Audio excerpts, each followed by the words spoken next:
자, 우리 그래머 첫 번째부터 들어가 보도록 하겠습니다. 우리 첫 번째 그래머가 명사를 수식하는 현재 분사라고 하는 거잖아요.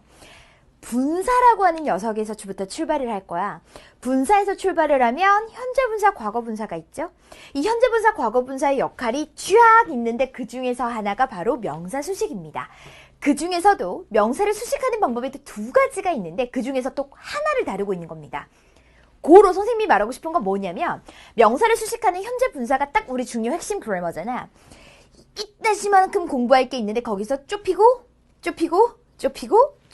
아주 코딱지만한 범위를 공부하는 것이 바로 명사를 수식하는 현재 분사예요. 그래서 분사를 놓고 봤을 때는 정말 좁은 범위에 들어가는 거지만 선생님의 대자가 되셨으니까 여러분들은 3학년이니까 선생님이 일단 큰 그림 먼저 보여드릴 거고요. 이 큰 그림에서 좁혀가서 너희들이 포커스를 맞춰서 공부해야 되는 것은 이것이야. 이렇게 알려드릴 겁니다. 분사라고 하는 것은요. 고등학교 때도 굉장히 잘 나오는 그래머고요. 그리고 독해 속에서도 정말 많이 등장을 하고 있는 것이 바로 분사 파트이기 때문에 선생님과 내신은 기본적으로 100점 맞을 수 있도록 준비를 해드릴 거고요. 그거 외에 여러분들이 큰 그림부터 출발을 해서 정확하게 분사의 개념을 이해하셨으면 좋겠습니다. 선생님과 분사 얘기를 좀 한번 해보도록 하겠습니다. 자, 얘부터 시작하는 거야. 얘부터 하나씩 넓혀가서 쌤이 알려줄게요. 자, 우리 분사 먼저. 기본적으로요, 우리 동사 있죠, 그쵸? 우리 동사라고 하는 것을 형용사화 시켜주는 거. 왜? 동사를 형용사로 만드는 것들 있잖아요. 형용사라고 하면 는, 니은, 리을, 의 이렇게 보통 끝나게 되면 우리가 그것들을 형용사라고 얘기를 하게 됩니다. 동사를 형용사화 시켜주고 싶은 겁니다. 동사를 형용사화 시켜주고 싶은데 여러분들이 물론 알고 있는 것들 중에 투부정사라고 하는 녀석도 있을 거예요. 근데 걔들이 뭐뭐 할 이렇게 해석이 되는 거 투부정사입니다. 그런데 우리가 오늘 공부할 거는 바로 뭐냐면 뭐뭐가 하고 있는, 되어진 요렇게 형용사로 만들어줄 수 있는 것들을 공부를 하게 될 거다라는 얘기고요. 동사를 그렇게 형용사화 시켜주는 것에는 누가 있냐면 바로 분사라고 하는 녀석이 있습니다. 분사. 근데 문제는 뭐냐면 분사라고 하는 것은 크게 종류가 두 가지가 있더라는 거지. 첫 번째는 바로 현재 분사라고 하는 것이 있고 두 번째는 바로 과거 분사라고 하는 녀석이 있다는 겁니다.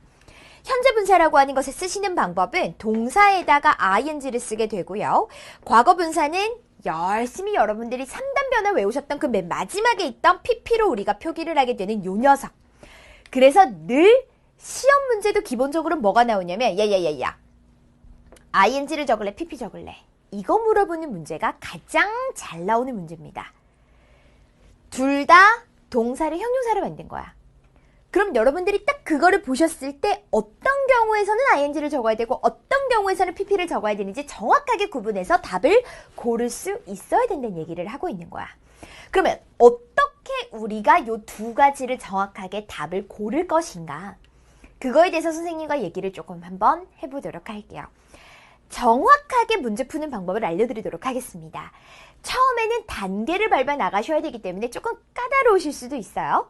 하지만 그게 익숙해지고 많은 문장들을 보고 이러면 금방 적응되고 나중에는 굉장히 쉬워지실 거예요.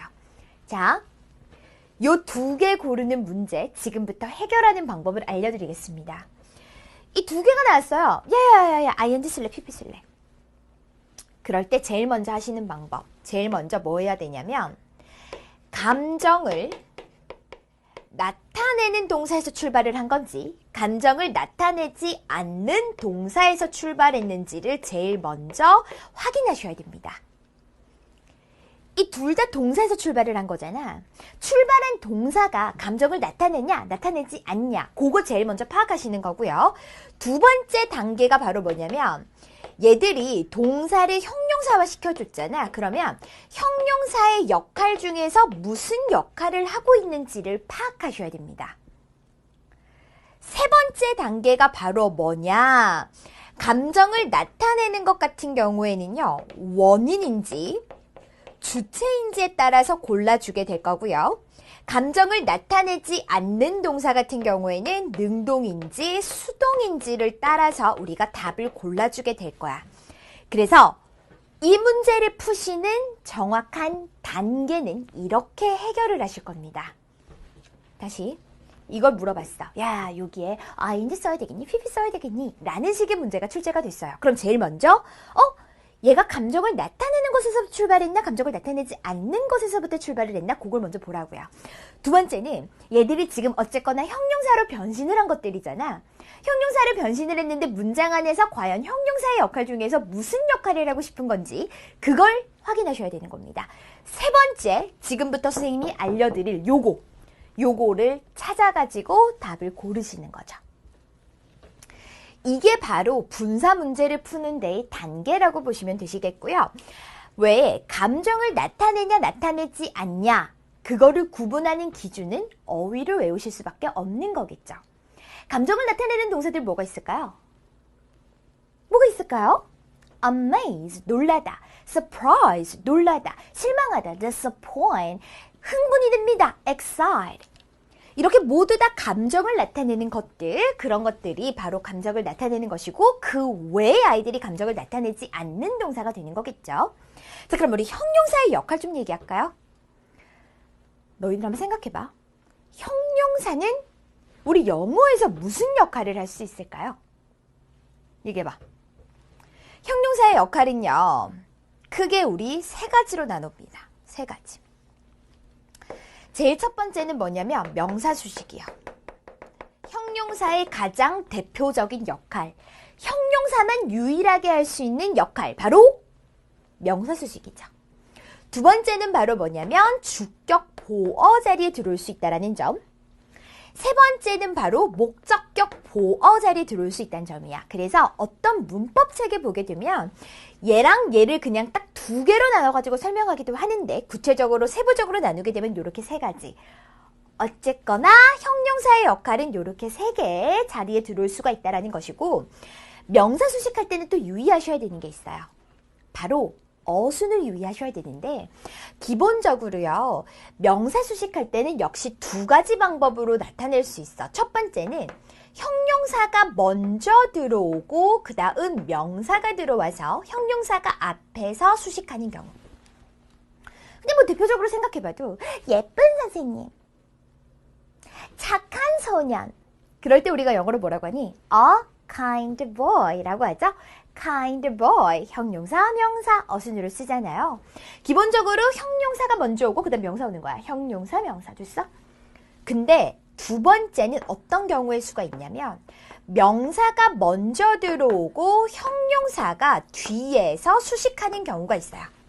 명사가 먼저 들어오고 형용사가 뒤에서 수식하는 경우가 있다고. 자, 그럴 때는 어떤 경우의 수냐? 또 역시 크게 두 가지로 나눠줍니다. 복잡하죠? 첫 번째는 뭐냐면 명사가 thing, body, one으로 끝나는 경우. something, somebody, someone, nothing, 요런 것들 있잖아. 요렇게 명사가 끝나는 그런 아이가 오게 되면 형용사는 무조건 뒤에서 꺼내주죠. 그래서 차가운 것 할 때도 우리가 cold something이 아니라 something cold. 왜? 명사가 thing으로 끝났으니까. 그래서 something 먼저 적어주고 cold가 뒤에서 꾸며준다는 그 얘기야. 자, 두 번째는 바로 뭐냐면 단어 두 개 이상이 더해져가지고 하나의 형용사 역할을 하게 되면 얘는 무조건 뒤에서 꾸며줍니다. 그래서 단어가 한 덩어리면 앞에서 단어가 두 개 이상 덩어리면 뒤에서 꾸며주게 되실 겁니다. 라는 얘기예요. 이해되세요? 그래서 대표적으로 여러분들이 알고 있는 거 단어 두 개 이상이 더해져서 형용사 역할을 하는 거 대표적으로 투부정사가 있잖아. 최소 단어 두 개 이상이 더해줘야 돼요. money, 돈이요. 어떤 돈? 예를 들면 to divide, 나눌 돈. 그럼 to divide라고 하는 것도 최소 하나, 둘, 두 개잖아. 그러면 뒤에서 꾸며준다는 얘기야. 그래서 단어 두 개 이상이 더해져가지고 묶어서 하나의 형용사 역할을 할 때는 뒤에서 수식해주게 될 거다라는 점. 그래서 명사 수식할 때도 크게 두 가지가 있어요. 형용사가 앞에서 꾸며주는 경우, 형용사가 뒤에서 꾸며주는 경우 이렇게 두 가지 나눠서 보셔야 되겠고요. 자, 주격 보어 자리. 우리가 이제 주격 보어라 그러면 이 형식이 되겠지, 그치? 이 형식 동사 다음에 오는 그 주격 보어 자리에도 역시나 형용사가 들어올 수가 있죠. 대표적으로 I am happy. 나 행복해요. happy. 내가 행복한 거잖아요. 그런 것들인 거지. 이 형식. 자, 목적격 보어 자리는 바로 우리가 O 형식이 되시는 거죠. 주어, 동사, 목적어, 목적 보어. 그 목적 보어 자리에 형용사가 역시 들을 수가 있잖아요. 예를 들어서 She makes me happy. She makes me happy. 그녀는 나를 행복하게 만들어요. 내가 행복한 거야. 그러니까 목적격 보어 자리에 형용사 들어올 수가 있다라는 얘기인 거죠. 이해돼요? 그래서 형용사의 역할은 이렇게 크게 세 가지로 나눌 수가 있다라는 얘기야. 그럼 봐. 이런 문제가 나왔어. 그러면 제일 먼저 감정을 나타내냐 나타내지 않냐 내가 파악을 해보는 거야. 예를 들면 boring, bored 나왔어요. more, 그러면 요거는 감정을 나타내는 거지. 오키도키. 그 다음에 얘들이 문장 안에서 지금 무슨 역할을 하고 있지? 명사수식인가? 오케이, 명사수식 확인했어. 자, 그 다음에 하셔야 될 게 이거거든요. 감정을 나타내는 동사에서 형용사로 변신을 했을 때요. 원인이면 ing, 주체이면 pp를 적고요. 감정을 나타내지 않는 동사에서 출발했을 때 구분하는 기준은 능동이냐 수동이냐로 구분하게 되실 겁니다. 그런데 뭐가 원인이고 뭐가 주체냐? 뭐가 능동이고 뭐가 수동이냐? 명사 수식할 때는 명사와의 관계가, 주격 보어일 때는 주어와의 관계가 원인인지 주체인지 능동인지 수동인지, 목적격 보어일 때는 목적어와의 관계가 원인인지 주체인지 능동인지 수동인지, 이렇게 문제를 푸시는 겁니다. 선생님이 하나씩 예문을 다 보여드릴 거니까 걱정 안 하셔도 괜찮아요. 지금은 선생님이 단계를 보여주고 싶었던 거고 큰 그림을 보여주고 싶었던 거야. 그러면 우리가 이번에 공부할 건 뭐냐면 명사를 수식하는 현재 분사예요. 우리는 감정을 나타내지 않는 동사, 그 중에서 형용사 역할 중에서도 명사 수식, 그 중에서도 뒤에서 꾸며주는 경우, 그리고 나서 이제 능동인지 수동인지 해결하시는 거. 진짜 이만큼의 경우의 수 중에서 줄이고 또 줄이고 또 줄이고, 그 형태가 바로 명사를 수식하는 현재 분사거든요. 그래서 어려움 없이 여러분들은 공부하실 수 있으실 겁니다. 자, 우리 아주 좁은 범위를 공부를 할 거지만 우리는 3학년이니까 큰 그림도 공부를 해야 된다. 그래서 선생님과 지금부터 하나씩 경우의 수를 따져서 공부를 할 거야. 일단 그래도 제일 먼저 방법, 순서 기억하세요. 이 문제가 나오면 제일 먼저 감정을 나타내나 안 나타내나 확인해야지. 두 번째는 그럼 요 아이들이 문장 안에서 무슨 역할을 하고 싶어 하는 건지 형용사의 역할 파악해야지. 세 번째는 경우의 수 따져서 요거 내가 파악해야지. 그리고 답을 골라야지 라고 생각하시면 됩니다.